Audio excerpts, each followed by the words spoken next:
Assalamualaikum warahmatullahi wabarakatuh. Jadi untuk hari ini saya akan melanjutkan materi terkait manajemen laboratorium.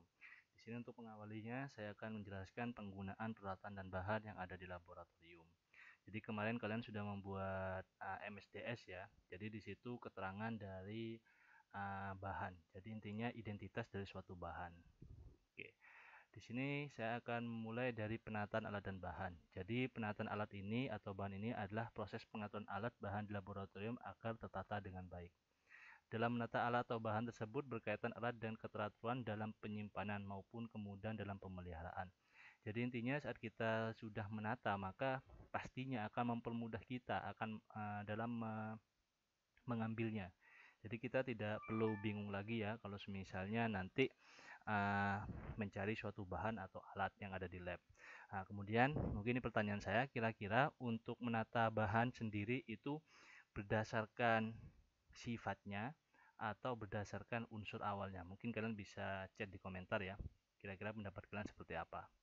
Nah, kemudian untuk menata alat biasanya di situ disesuaikan dengan fungsinya dan bahannya. Jadi kalau bahannya kaca ya dikumpulkan semua dalam kaca, kalau plastik dikumpulkan semua dan kayu juga dikumpulkan semua jadikan satu. Jadi pengumpulan alat itu berdasarkan bahan dari alat tersebut. Nah, yang harus diketahui sebelum melakukan penataan di sini, nah, jadi kita harus mengenali alat, sifat bahan, kualitas alat, keperangkatan, nilai, kualitas alat, bahan dasar penyusunan alat, bentuk dan ukuran alat, dan bobot berat alat. Seperti ini, jadi seperti konsep biasa dalam penyusunannya. Nah, sedangkan penyimpanan alat dan bahan, alat-alat yang sering digunakan, alat yang boleh diambil sendiri oleh siswa, dan alat-alat yang mahal harganya penyimpanannya dipisah. Nah, jadi nanti ada spesifikasi sendiri kalau misalnya alat tersebut memang harganya mahal, biasanya disimpan di tempat tertentu dan siswa tidak bisa seenaknya sendiri mengambil alat tersebut. Begitu pula dengan alat yang mudah seperti pipet tetes, biasanya terus pembakar spiritus itu biasanya siswa bisa mengambil sendiri. Meskipun harus ada perizinan dari laboran atau guru yang bersangkutan. Nah, alat-alat untuk percobaan fisika biasanya dikumpulkan menurut golongan percobaannya. Karena apa? Karena di sini percobaan fisika lebih simpel ya alat dan bahannya dan percobaan kering. Nah, coba jelaskan siapa yang bisa menjelaskan terkait percobaan kering dalam fisika.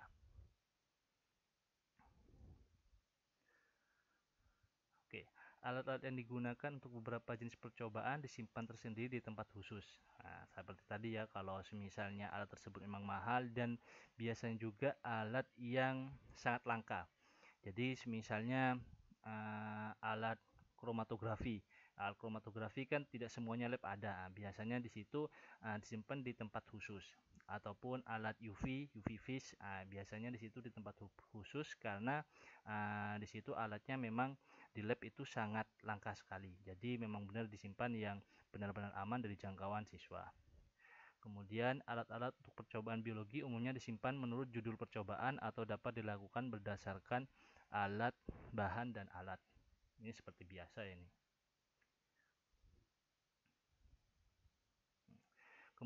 Kemudian penyimpanan bahan kimia, bahan-bahan yang sering dipakai, bahan-bahan boleh diambil sendiri seperti larutan encer dari beberapa garam, asam, dan basa. Bahan yang jarang dipakai, nah jadi ada beberapa bahan yang jarang dipakai, maka penyimpanannya harus benar-benar sangat aman. Khawatirnya kalau misalnya terbuka sedikit, maka akan cepat rusak bahan tersebut. Kemudian bahan-bahan yang berbahaya, beracun, radioaktif, mudah terbakar, atau mudah meledak.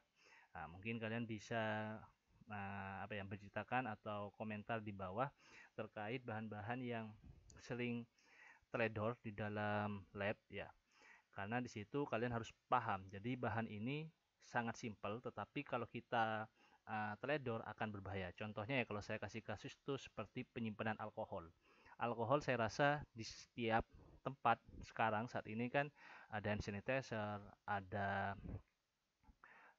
yang lainnya yang mengandung alkohol, maka biasanya di situ dia mudah diperoleh untuk saat ini. Tetapi kalau di lab itu alkohol benar-benar harus disimpan dalam tempat yang aman. Karena kalau misalnya kena percikan api sedikit, dia bisa membakar satu ruangan lab. Nah, jadi bahan-bahan berbahaya seperti itu yang harus benar-benar kita pahami.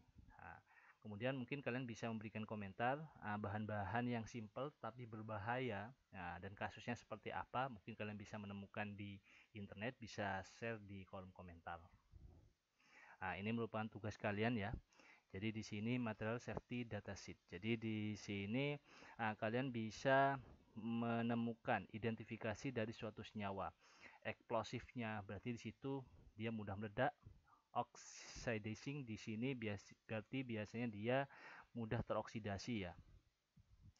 Nah, di sini dia mudah terbakar ya. Bedakan antara meledak sama terbakar. Kalau meledak pastinya di situ ada api dan menghasilkan suara yang keras biasanya di situ. Kalau ini, ini sangat berbahaya sebenarnya ini. Kenapa? Dia tidak menghasilkan suara tapi langsung terbakar. Itu paling bahaya. Di sini korosif. Nah, korosif itu ada dua ya. Dimana korosif di sini bisa ke alat. Ya, jadi di sini berbahan besi ataupun lainnya bisa mudah korosif dan apalagi ke tangan kita. Nah, di sini dangerous for the environment. Jadi di sini berbahaya untuk lingkungan. Harmful berarti di sini panas ya. Nah, ini. Jadi di sini ada high, flame sama extreme. Nah, jadi kalau bedanya extreme sama high di sini pastinya lebih maksimalan yang ini ya, dikarenakan di sini untuk ekstrimnya sendiri itu besaran apinya sangat besar sekali. Sedangkan di sini besar juga tapi tidak sebahaya dengan ekstrim ini, karena yang ekstrim ini sangat mudah terpercik oleh api. Seperti itu. Toxic pastinya dia beracun ya, jangan sampai kalian minum. Saya rasa untuk bahan-bahan kimia yang ada di lab itu jangan sampai kalian konsumsi ya, karena bisa mengakibatkan fatal ya, kecerobohan hal. Kemudian iritasi. Iritasi ini biasanya berada di senyawa basah ya. Senyawa basah kalau kalian pegang biasanya akan gatal-gatal di kulit karena dia bersifat iritasi. Apa bedanya very toxic sama toxic ya? Kalau toxic ini, kalau misalnya kalian minum tertelan ke diri kalian, maka pencegahan utamanya dia harus minum dengan air yang banyak. Nah, jadi tidak langsung seketika dia akan beracun, tapi dia harus minum air yang banyak dan minum senyawa oralit ya, biar langsung keluar dari tubuh kalian. Tapi kalau very toxic, penanganannya harus langsung ke rumah sakit. Dikarenakan di situ penyebaran di dalam sel kita itu sangat cepat, sehingga ini langsung mati seketika ini. Ya, jadi mungkin tubuh kalian langsung mati atau berbusa menurut kalian, tetapi harus benar-benar hati-hati ya dengan penggunaan bahan yang toksik sama very toxic ini. Saya rasa untuk semuanya pasti berbahaya. Kalian harus benar-benar memahami sifat dan karakter dari setiap bahan. Oke, ini contohnya ya. Mungkin nanti waktu pertemuan kita secara langsung kita akan membahas beberapa contoh dari MSDS sendiri. Oke, terima kasih. Sekian dari materi saya terkait penggunaan alat dan bahan.